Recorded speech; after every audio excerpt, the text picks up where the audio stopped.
Kakao announced today that Elyon was going free to play, as well as having a near month delay. While the game going free to play isn't shocking, what's unexpected is the timing, as many assumed that it would be out for a few months before that transition might occur. In this video, we'll discuss their announcement, the reason for the change, as well as the implications of what free to play means to their cash shop. Now they have a small blurb on their official Twitter account, but their website has the full text. Check this out first. It's clear that 2021 has been the year of the MMO, with an incredible lineup of titles in the genre set for release in the coming weeks and months, with some fantastic entries being released. Whilst we feel that Elyon can hold a unique and competitive place amongst them all, we also understand that time investment required for many MMORPG is not necessarily compatible with an abundance of choice. Thus, after thoughtful consideration, our dedicated team has decided to make what we feel are necessary changes to our business model. One such change transitioned to free-to-play, which means a delay. We work to adjust the business model back in systems. Thus, we'll push the release of Elyon to October 20th, getting a little bit under a month delay on this. We'll also make good use of this time on some quality of life changes to the game based on the feedback received during closed beta, including bugs identified launcher, various systems. We intend to streamline as well as other polishes and overall experience improvements. What about those who already pre-ordered? They're going to get some extra rubies and the Elyon's in-game currency. They can make a refund. Contact customer service. Okay. How will the game packs work now? Since the vast majority of the value in the packs came from additional items that were included, not much has actually been changed. They're pretty much saying the game wasn't worth anything anyway, and it was all the extra microtransactions where the value was. The game access has been replaced with 2,000 rubies of in-game currency, but all other benefits remain untouched, remain available. 2,000 rubies is $20, so they're replacing the $30 game with $20 of rubies.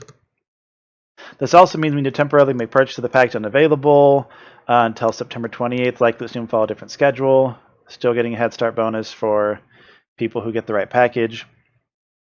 Now that it's free to play, does this mean you'll be altering the cash shop? That is not our intent. Note they don't say no. We will also note that our vision for the cash shop contained within Elyon has not changed. We hope this shift will bring more players to build a healthier community for Elyon. What about the head start? The idea behind the tiered head start was to introduce players to the game in ways rather than have an overly crowded launch. I don't really believe that, but whatever. However, after listening to feedback from the community, we've decided to give everyone the full 72-hour head start as long as they make any purchase prior to release. Again, since we're making changes to the products we advertised, we'll be giving additional rubies as compensation for those who already made their purchase. They're trying to get you to not refund. That means if you pre-order the base game, now wait for a package, you will start your Elyon adventure with 2,000 rubies. You will still get an additional 1,000 rubies if you pre-order the expansion and 2 orders if you pre-order the expedition.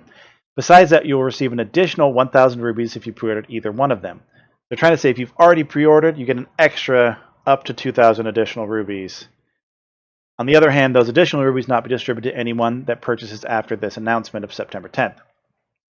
For those eager to start playing, well, this wasn't an easy decision. We ultimately feel it's the correct one. For anyone disappointed, particularly those who pre-ordered or marked time off their calendar to dive into Elyon this September, we deeply regret causing this disruption to you. We hope that you will understand our intent to bring you the very best Elyon we possibly can.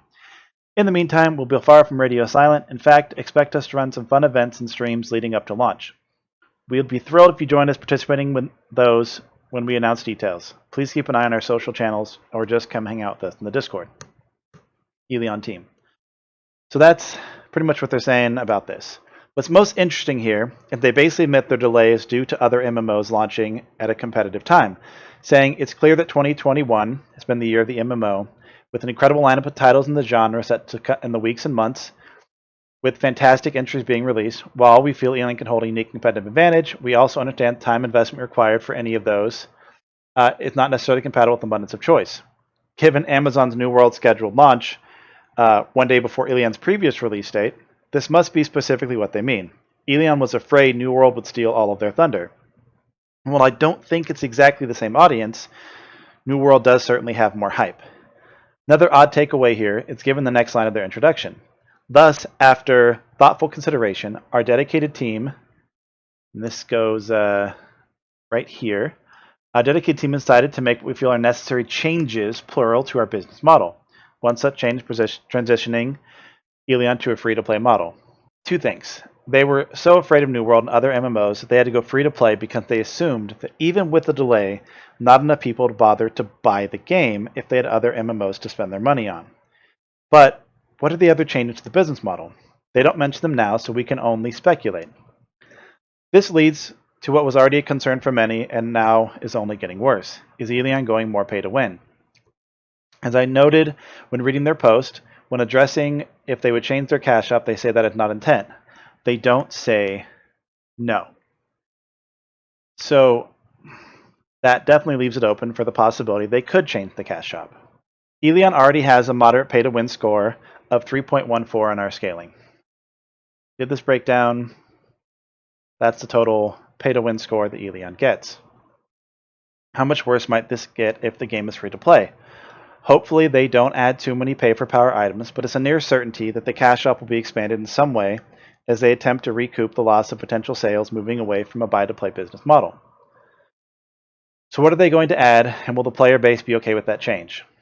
Is this game better or worse as a free-to-play game? In my opinion, buy-to-play tends to lead to better game development than those that exclusively rely on microtransactions and their profits.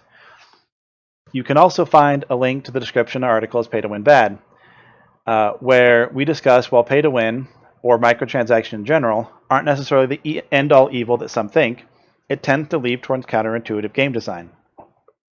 Personally, the change makes things easier here, as now New World can be the focus when it launches, and Elyon when it does, but I'm not sure that saving $30 is worth the quality that we might lose if the cash shop gets out of control. Which definitely is a strong possibility. So, what do you think, though? Is Elyon going free to play good for the game? Is it good for you? Or is the game dead in the water now after essentially admitting that other games are better and more deserving of your time and money? As always, if you liked the video, subscribe, hit like on the video, hit the bell, I guess, if you want YouTube to tell you when I put videos up. And that's about it. So Elyon's free to play now, and we all get to play New World longer in the meanwhile. Have a good time. See you next time.